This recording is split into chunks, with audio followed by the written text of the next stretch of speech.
This is part 3 of the statistics basic terms. Okay. uh, Last time we were at normal curve and standard curve. Normal curve is normal distribution curve from chapter number 7 from MUG syllabus, and standard curve is from chapter number 2 data presentation from MUG syllabus. Okay. SAQ is on SAQ. Most of the times SAQ has been asked on normal curve also and standard curve also. Okay, so read carefully and write properly the answer.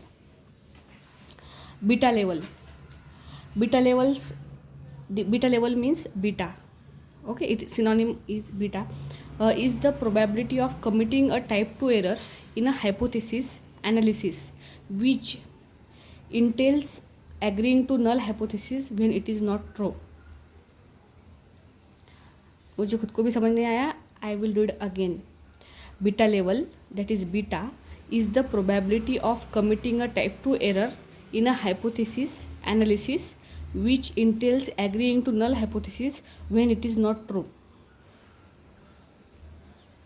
जो समझ में नहीं आया वो रट्टा मारो, आगे बढ़ो, यही सीनियर का कहना है. नहीं तो मैंने जैसे बताया एक वीडियो में कि एक टर्म हम अगर अंडरस्टैंड करने के लिए जाते हैं ना स्टैट की, तो उसकी डेफिनेशन में और कोई टर्म निकलती है जो हमें समझ में नहीं आती, फिर उसको और सर्च करना पड़ता है, फिर उसका मीनिंग निकाला, उसके मीनिंग में फिर और एक आधी टर्म ऐसे निकलेगी कि उसका फिर मीनिंग सर्च करना पड़ेगा. ऐसे वो काफ़ी डीप जाना पड़ता है उसमें. तो इतना टाइम नहीं है अपने पास और इतना बोर भी नहीं होना है हमको कोई स्टैटिस्टिशियन नहीं बनना है, सिर्फ एग्ज़ाम में पास होना है. तो रट्टा मारो. Binomial test.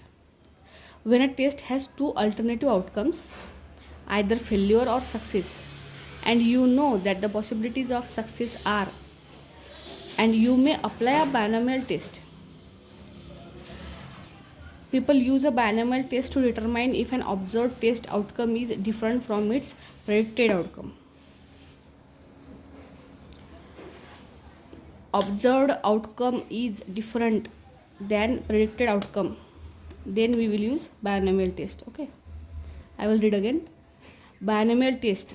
When a test has two alternative outcomes, either failure or success, and you know that the possibilities of success are, you may apply a binomial test there. Okay, people use a binomial test to determine if an observed test outcome is different from its predicted outcome. Then breakdown point. It is a point in which an estimator is no longer useful. Breakdown point is a point in which an estimator is no longer useful. A lower breakdown point means the information may not be useful, whereas a higher number means there is a less chance of recidence. Breakdown point means it is a point in which an estimator is no longer useful. A lower breakdown point means the information may not be useful, whereas a higher number means there is a less chance of recidence. I have taken these terms from different notes and books and syllabus copy. So now this is our madam, Namrata Jain madam. I have taken the terms from her notes, lectures. Demography means population, lok sankhya. Okay. Anecdotes means किस्से, means हाथ से हम कह सकते. हाथ से is a horror term. Anecdotes किससे मतलब आप समझ लो आप किससे क्या होता है. तो ठीक है. Epidemiology is a scientific study of spread and control of disease, ये हुआ है इसके पहले भी. Inference is a conclusion drawn about something from information that you have. Inference is just like the conclusion we draw from something that we know. Okay. Articulating. You are able to see the spellings na.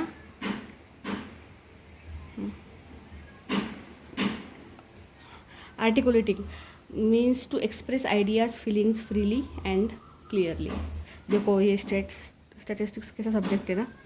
अब population कहने का इधर सीधे सीधे कि इस population में ऐसा ऐसा हमने सैंपल लिया, फिर ये हुआ वो हुआ, फिर 2 ग्रुप्स में डिवाइड किया, फिर इसमें ये कैलकुलेशन वो ऐसा वैसा, फिर एनालिसिस, ऐसा बोलने का। ये बोलेंगे नहीं, डेमोग्राफी बोलेंगे अलग अलग। अब ये आर्टिकुलेटिंग, अरे ऐसा लगता है अरे आर्टिकुलेटिंग क्या है भाई, पर ये कितना सिंपल टर्म है। Articulating is just expressing ideas and feelings freely and clearly, ऐसा है ये statistics. Indices, indices is a plural of index, simple. जो बुक के आगे होता है ना इंडेक्स, उसका प्लूरल है वो, मुझे लगा क्या आएगी इसलिए लिख दिया। फॉरेंसिक मेडिसिन, फॉरेंसिक का मतलब तो पता है ना। फॉरेंसिक मीन्स जो क्राइम के जो क्राइम सीन होता है उसके बारे में जो टेस्ट वगैरह लिए जाते हैं, एग्जामिनेशन किए जाते हैं, उसको फॉरेंसिक बोलते हैं। फॉरेंसिक मेडिसिन में क्या आता है, application of medical knowledge the investigation of crime particularly in establishing the causes of injury or death। Forensic medicine का इंटेंशन क्या होता है, to establish the cause of injury और डेथ, उसके लिए वो टेस्ट वगैरह एग्जामिनेशन करती है वगैरह, ठीक है। Formal basis means methodical basis means precise basis means regular basis, these are the synonyms, okay।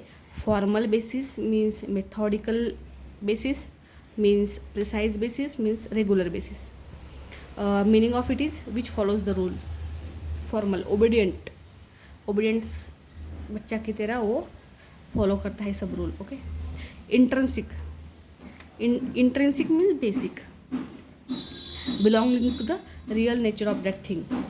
intrinsic means basic, belonging to the real nature of that thing, okay। inherent, inherent means intrinsic, these are synonymous word। इसका यहाँ पे इसका मतलब दिया है non dependent on external circumstances. जैसे कि मुझे लगता है वो था ना, वो एक चैप्टर में है स्टैट के, डिपेंडेंट वेरिएबल, इंडिपेंडेंट वेरिएबल, शायद वैसा कुछ है ये, मुझे नहीं पता, मैं स्टूडेंट हूँ, मैं स्टैटिस्टिशियन नहीं हूँ, पर शायद इसका मतलब ऐसा हो सकता है। Inherent means intrinsic means which does not depend on external circumstances.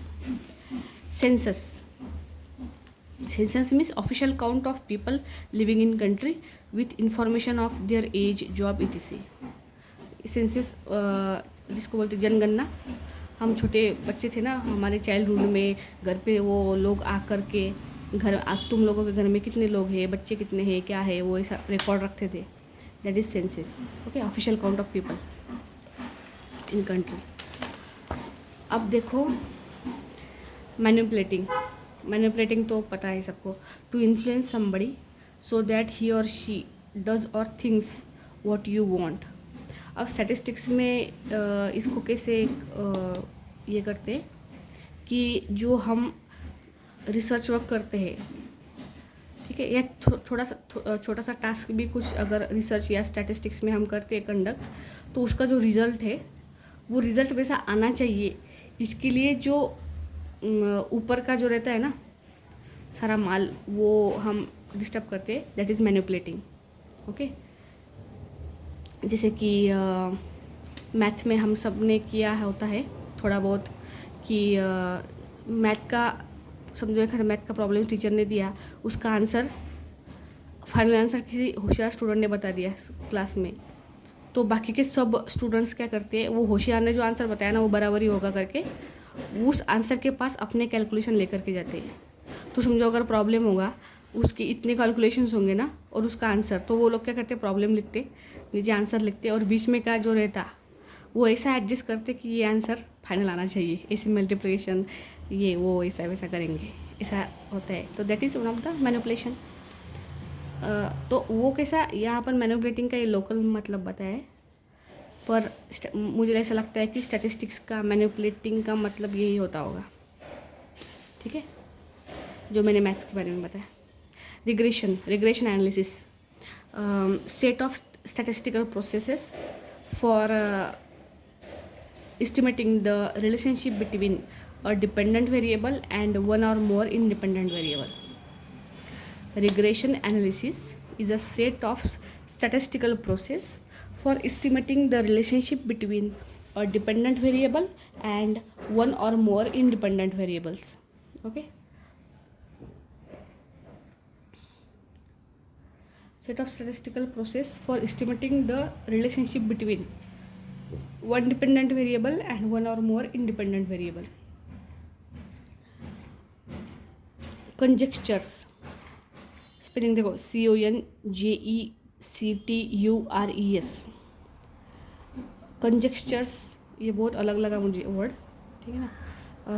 कंजेक्चर्स means to guess without real proof or evidence. Conjecture मतलब हवा में तुक्केबाजी करना, ठीक है. और मैनिपुलेटिंग का लोकल भाषा में क्या बोलते हैं, किसी को बाटली में उतारना, इसको बोलते हैं मैनिपुलेशन. कंजेक्चर्स मतलब to guess without any proof. Forecasted means to say with the help of information what will probably happen in future. Forecasted means जो हमारे भविष्यवाणी ज्योतिष्य लोग रहते हैं ना, that type. Forecasted. Frequently, वारंवार, पुन्हा पुन्हा, और रेगुलरली. फ्रिक्वेंटली मुझे पहले ऐसा लगता था, मतलब बचपन में नहीं, थोड़ा सा जब इंग्लिश थोड़ा सा सीखने की फेज़ में थे. फ्रिक्वेंटली वो ऐसा उसकी तरफ देखने कर ऐसा लगता है कि फ्रिक्वेंटली मतलब कभी कभार, ऐसा उसका मतलब लगता है, उसके जैसे स्पेलिंग है और प्रोनाउंसिएशन है. पर एक्चुअली फ्रिक्वेंटली का मतलब है रिपीटेडली, रेगुलरली. ओके ना, that is frequently. And opposite of frequently is rarely, once in a while, seldom, infrequently. They are the opposite of it. Frequently का अपोजिट क्या है? Rarely, once in a while, seldom, infrequently. Demographic का मतलब हुआ है हमारा population. Test of significance, formal procedure for comparing observe data with hypothesis that is claimed the truth of which is being assessed. Test of significance means a formal procedure.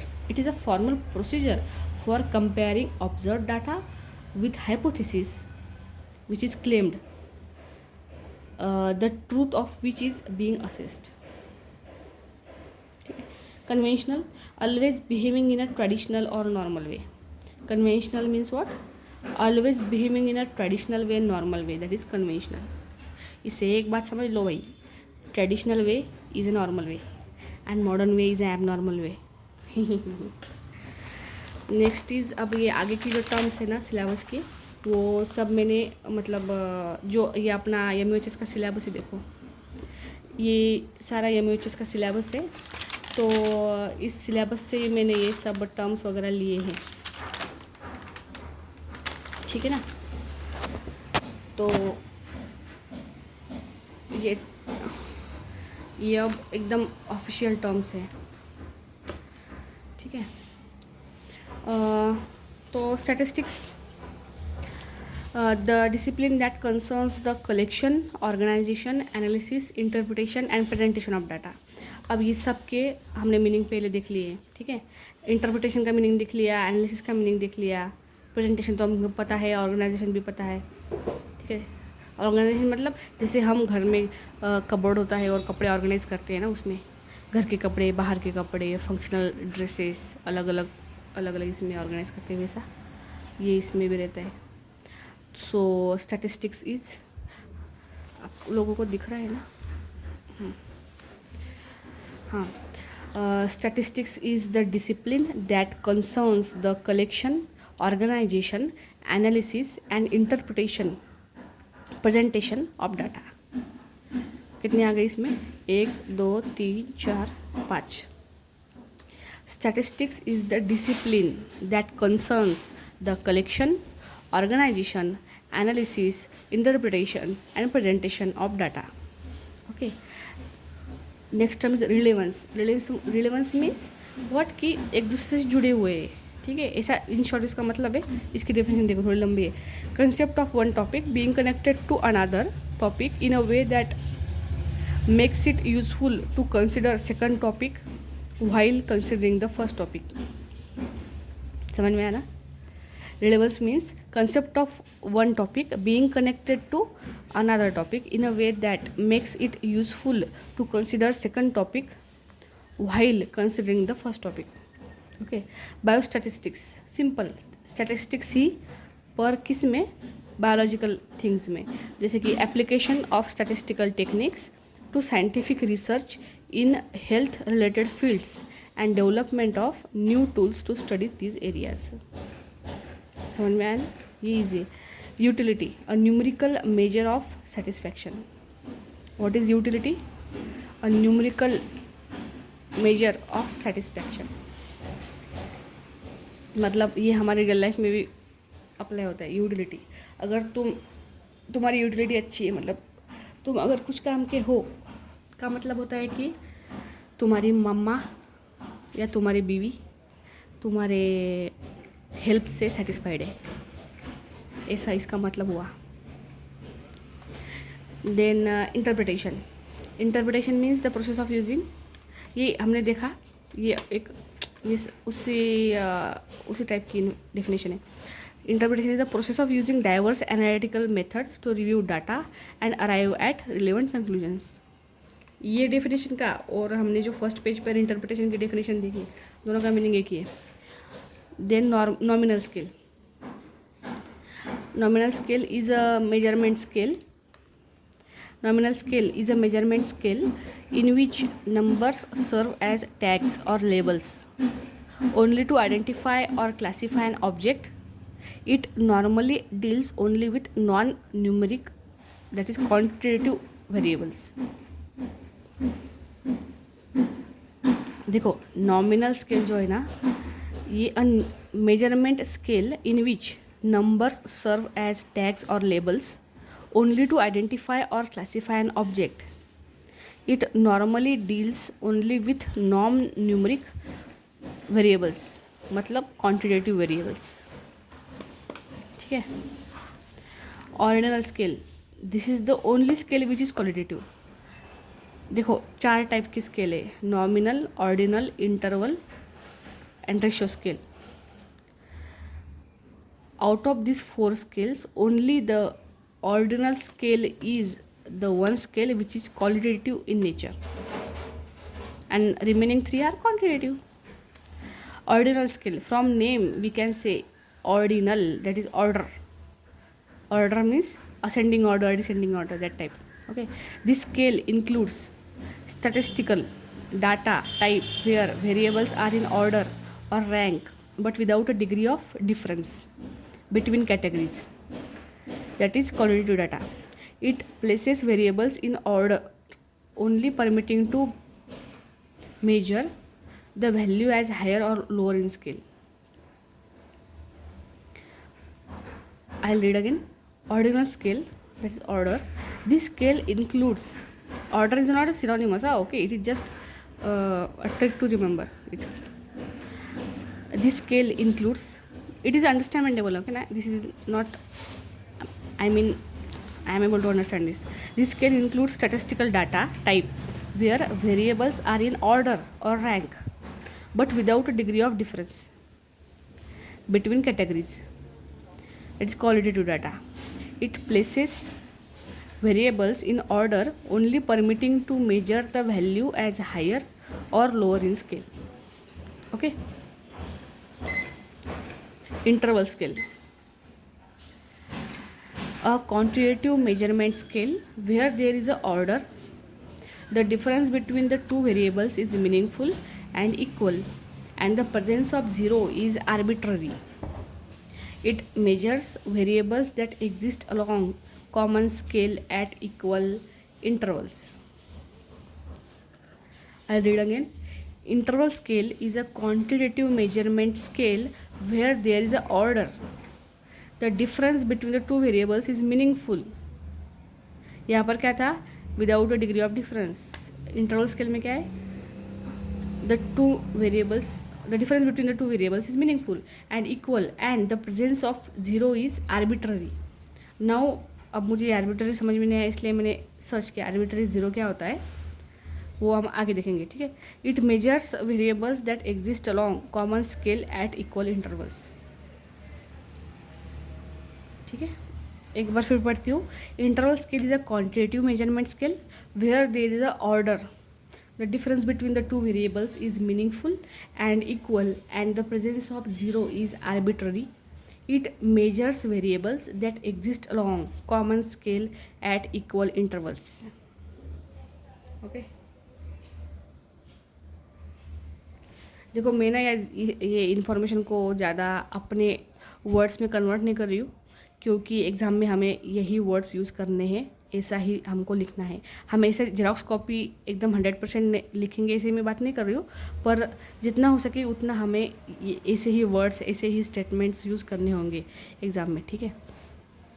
Then ratio scale, quantitative scale where there is a true zero and equal intervals between neighboring points. Unlike on an interval scale, a zero on a ratio scale means there is a total absence of the variable you are measuring.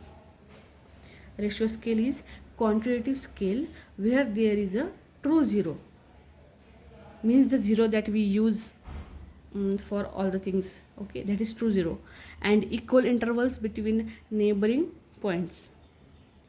Unlike on an interval scale, a zero on a ratio scale means there is a total absence of variable you are measuring.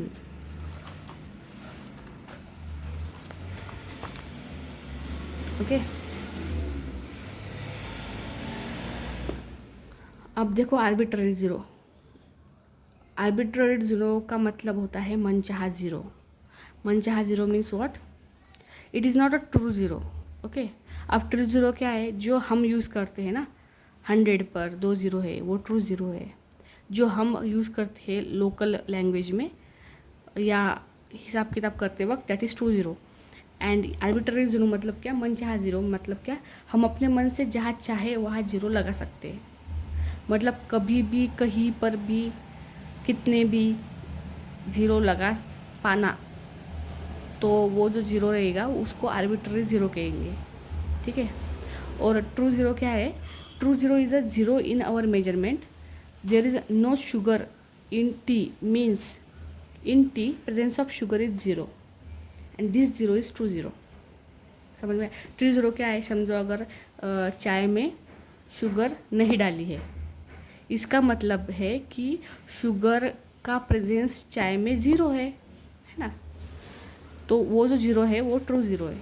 Countable zero ये true zero रहेगा, और arbitrary zero रहेगा वो मतलब क्या बोलते हैं उसको, अड़म तड़म गोल गप्पा गोल मोल हेरा फेरी ऐसा रहेगा, ठीक है। यूट्यूब पर भी इसके वीडियो ना बहुत ही शॉर्ट दिए है आर्बिट्ररी ज़ीरो के, और इसके बहुत ही मतलब 1-2 मिनट के ही वीडियो है जो मुझे समझ में आए वो, और बाकी तो है तो पर वो मुझे सिर के ऊपर से गए तो वो मुझे पता नहीं क्या बताया उन्होंने उसमें। Variable, data item, any characteristic और number or quantity that can be measured or counted, that is variable. मुझे पहले वर्ड से ऐसा लगा था वेरिएबल मतलब जो वेरी होता रहता है, जो चेंज होता रहता है, उसको वेरिएबल बोलते होंगे उस फैक्टर को, पर ऐसा नहीं है। Variables means any characteristic, number or quantity that can be measured or counted, that is variable. Variable को डाटा आइटम भी कहते हैं, दैट इज़ सिनोनिमस टर्म। पर हमारे क्वेश्चन मतलब जितने भी क्वेश्चंस मैंने देखे उसमें डाटा आइटम इसे टर्म ACQ में LAQ में कहीं पे आया ही नहीं है, पर हम लिख सकते हैं मतलब अगर याद रहेगा एग्जाम के टाइम तो, ठीक है। Continuous variable, that is variable which can take an infinite or uncountable set of values, that is number of possible values within that range is infinite, as variable that takes any value within a range. For example, height can be 4'9", 4'10", 5'2", okay ना। या फिर centimetres में अगर कहे तो height ऐसे रह सकती है 164, 165.5, 166, ऐसी हाइट रह सकती है ना, दैट इज़ कंटिन्यूस वेरिएबल। अगर हम ऐसा कहे कि हमको हाइट देखनी है 160 सेंटीमीटर टू 195 सेंटीमीटर के बीच में एक एरिया लो, समझो पुणे का अगर एरिया है वाकड़, तो वाकड़ में इस रेंज के बीच में कितने लोगों की हाइट्स आएंगी, तो उसका जो डाटा रहेगा सेंटीमीटर में हर एक इंडिविजुअल का, तो वो ना मतलब ऐसा ये करेगा, वैरी करेगा, इन्फिनिट रहेगा उसमें। उसमें मैं ये नहीं कह सकती कि उसमें 30 इंडिविजुअल्स का 160 रहेगा और 30 इंडिविजुअल्स का 161 सेंटीमीटर हाइट रहेगा, ऐसा नहीं होगा। तो इसलिए कहा है इन्फिनिट, क्योंकि फ्रैक्शंस भी आते हैं ना उसमें, पॉइंट वगैरह, इसलिए। तो continuous variable is variable which can take an infinite or uncountable set of values, that is number of possible values within that range is infinite, as variable that takes any value within a range, that is height. Okay, now continuous data. continuous data मतलब जिसमें fractions होते हैं, ठीक है ना। Sorry यार, मेरा गलत हो गया क्या?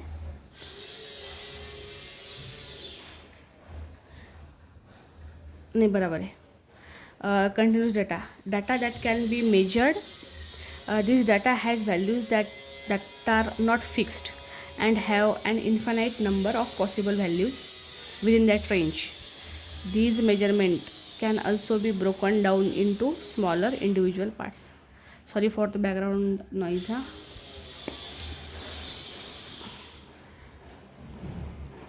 हमारे घर के सब तरफ से, चारों तरफ से कंस्ट्रक्शन चालू है, इसलिए ज़्यादा आवाज़ आ रहा है। Continuous data is a data that can be measured. This data has values that are not fixed and have an infinite number of possible values within that range. These measurements can also be broken down into smaller individual parts. That is called as continuous data. That includes fractions. Discrete variable, variable that takes an distinct countable values, that is variable have values that are counted. For example, set of whole numbers 1 to 8. Numbers in between them like half means 0.5 are not counted. That is what discrete variable. Discrete variable means without fractions, whole numbers only, no fractions. That is discrete variable. Okay, now dependent variable. First is this graph. Okay, this is x-axis, this is y-axis. On x-axis this is independent variable, and on y-axis this is dependent variable. Okay, so dependent variable is what happens as a result of independent variable. Generally, it's disease or outcome of interest for study. Dependent variable is a result of independent variable, and generally dependent variable is what disease or outcome of interest, anything is dependent variable. Okay, independent variable are what we expect will influence dependent variables. Generally, these variables are factors that may influence the outcome. Dependent variables are those factors that may influence the outcome. मतलब वैसे देखा जाए तो ये दोनों की definition ना, ये दो स्टेटमेंट ही नहीं, एक ही स्टेटमेंट है, पर इधर रखा तो इसके हिसाब से रखा, इधर रखा तो इसके हिसाब से रखा, बस, बाकी कुछ नहीं. Independent variable are what we expect will influence dependent variable. Generally, these variables are factors that may influence the outcome. Okay. काफ़ी टर्म्स हो गई. अब देखो सिंपल सीरीज. सिलेबस का ना ये 3rd चैप्टर ये है, यहाँ से 4th चैप्टर शुरू होएगा. Simple series, individual series. Simple series is also called as individual series. Is a presentation of data in raw form. There is no frequency or class atoms in such series. Simple series means what? Presentation of data in raw form. There is no frequency or class atoms in such series. Statistical series. The arrangement of classified data in a logical order or according to some measurable or non-measurable characteristic. Statistical series means the arrangement of classified data in a logical order or according to some measurable or non-measurable characteristics is called statistical series.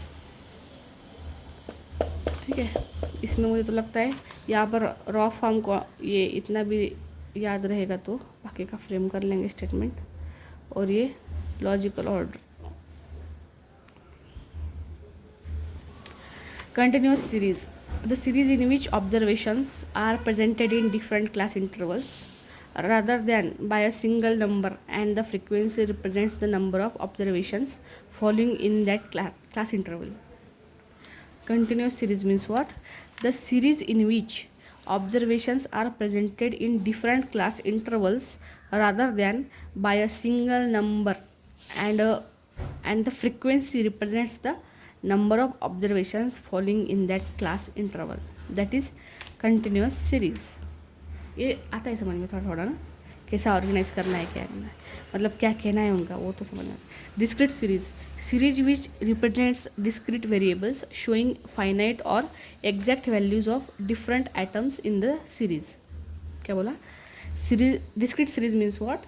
Series which represents discrete variables showing finite or exact values of different items in the series. Discrete variable की definition हमने देखी, हाँ। Finite or exact values अलग अलग items के जिस series में रहेंगे डिस्क्रीट वेरिएबल के, उसको कहा जाएगा discrete series. Now frequency, the frequency or absolute frequency of an event is the number of times the observation has recorded or occurred in an experiment or study, generally shown in graphical or tabular form. Frequency is the frequency or absolute frequency of an event is the number of times the observation has recorded or occurred in an experiment or study, generally shown in graphical or tabular form. जब हम statistics के tables वगैरह देखेंगे ना, तब ये frequency का हमें एक्चुअल मीनिंग पता चलेगा।